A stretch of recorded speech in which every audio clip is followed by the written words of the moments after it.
বাড়িতে এক বালতি থেকে দু বালতি জল ঢালতে গেলে আর ওখানে নাকি টাকা খরচ করে ডুব দিতে যাবে ও। সব হয়েছে ঘরের লোকটার জন্য। 100 দিন বলেছি ছেলেকে এরকম হাত খাতে দিও নে।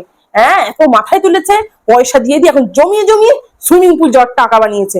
এবার বুঝুক, আজকে আসুক, ওনারও আজকে ধরতক্তা মার পেটে করবো।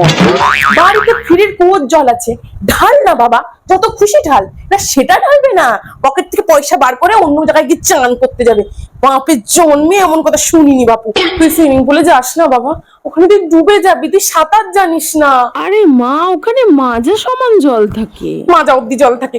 আর ওখানে যদি তোর কেউ মাথা চেপে ধরে রাখলাম, জলের মধ্যে কোনো বন্ধু বান্ধব শয়তানি করে যদি আত্মবর্তী দম্ভ মাখি যদি কিছু করে যায়, আমার কি হবে?